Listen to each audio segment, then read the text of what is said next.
Picture yourself 50 years from now. You've become more dependent on others, and you're not as active or as mobile as you used to be. In order to hopefully provide better for you, your family has decided to entrust your care to, in all reality, total strangers by either placing you in a nursing home or having a caretaker help you in your own home. And while this may work out great for some, there are those cases where the lives of these elderly are in real danger. And according to the American Psychological Association, it is estimated that more than 2 million older Americans fall victim to abuse and neglect each year. And that number could be even higher because for each report of elder abuse, there may be as many as 5 or more that go unreported. Elderly abuse is a prominent problem in our society, and we need to become aware of it in order to make strides to improve this problem. When we think of abuse, our minds tend to immediately jump to the physical act. But as some of my audience knows, it's not the only form of abuse that occurs. There's sexual abuse, emotional, psychological, neglect, abandonment, and financial exploitation that are also all forms of abuse that our elderly are commonly faced with. I myself have been able to experience working in a nursing home in order to obtain my CNA license, and I also worked in a group home for 3 years. Unfortunately, during this time, I did witness a few acts of abuse. Um, in my situation, they were all what appeared to be small and insignificant to onlookers, but surely had to be painful and belittling to these individuals experiencing it day after day and had to take a toll on their livelihood. Physical, emotional, and financial appear to be the most prevalent types of abuse we have today, so these are the forms I'll concentrate on. I will also go over where abuse occurs and how to recognize and prevent the act from happening. First, I'll explain those 3 common forms of abuse. So, physical elder abuse is the use of physical force that may result in bodily injury, physical pain, or impairment. It can include all acts of violence, such as striking with an object, hitting, beating, pushing, shoving, shaking, slapping, kicking, pinching, or even burning. Also, the inappropriate use of drugs or physical restraints are included, force feeding, and also any type of physical punishment um, are examples of elder abuse as well. The emotional elder abuse is defined as infliction of anguish, pain, or distress through verbal or nonverbal acts. Emotional elder abuse can include insult, threats, intimidation, humiliation, or even harassment. Um, in addition to that, treating the elder like they're an infant or isolating them from their family, friends, or regular activities, um, giving them the silent treatment, and enforcing a social isolation in general is an example of emotional abuse. Financial exploitation would be the illegal or improper use of an elder's funds, properties, or assets. That can include cashing an elder's check without their permission, forging their signatures, misusing or stealing money or even possessions of theirs.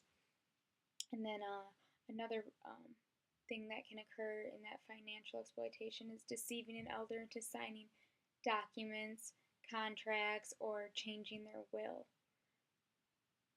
Those 3 forms, like I said, are the most frequently occurring, um, but where they take place might actually surprise you because as an audience, everyone agreed that they'd be much more likely to bring a care worker into their home or recruit family to take care of their elderly members rather than sending them to a nursing home and entrusting employees to do right by them because of the various occurrences of abuse. And I really wasn't surprised to hear that response because it closely matches a trend we have in the US where 20% of elders who need long term care are placed in nursing homes, while the other 80% receive their care from in home care workers or family members. So, does that mean these 80% of elderly are safe from the abuse that can occur? Not hardly. In fact, adult protective services showed that family members account for more than 65% of all abuse cases. So, keeping our loved ones at home doesn't necessarily ensure their well being. So, we need to figure out a way to prevent them from becoming victims. And the National Center on Elder Abuse states that the majority of these acts of abuse come about due to a caregiver, be it a family member or hired staff, becoming stressed and overwhelmed with the cares and tasks they need to provide.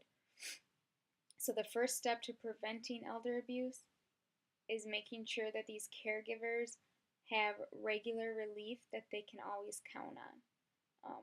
Another way to prevent and also stop any abuse from lasting any length of time would be knowing the signs of abuse and being able to recognize those.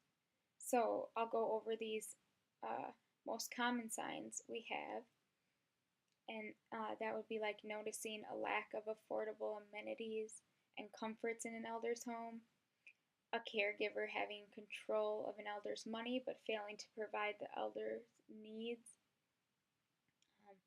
if your elder has signed property transfers but can't comprehend what these transactions mean, should be a red flag.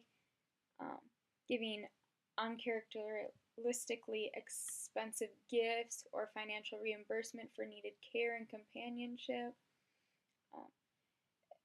Seeing that the caregiver may be isolating the elder from family so they can't hardly express what might be happening to them, and also inadequately explained fractures, bruises, welts, cuts, sores, or burns, any type of injury that doesn't make much sense. Also, a lack of basic hygiene or appropriate clothing is a huge one that people overlook. And also, this one can be hard to determine when someone's aging versus if their characteristics are changing due to abuse. But it's something you should always keep your eye on, and that would be characteristic changes in behavior, such as withdrawal from normal activities or unexplained changes in alertness and no longer contributing to normal conversation, or mimicking signs of dementia, such as rocking, sucking, or mumbling to oneself. So, if you were to suspect elder abuse because of any of these signs or symptoms, or even personally witnessing it occur, report it. You can simply do it by contacting your local protective service agencies or by calling the toll-free nationwide elder care locator. Um, it's simple. All you have to do is make the call and they begin the investigation. You personally don't have to prove anything. You just need to put it out there, and you could truly be improving someone's life and possibly even saving it. So, as you can see, elder abuse is a serious problem in our society, with over 2 million elders a year falling victim to these forms of abuse, especially the physical, emotional, and financial forms of it. And we need to be aware of the signs that this could be occurring, whether our elder is at home or in a facility, so we can ensure their safety and begin making strides to fix this nationwide issue.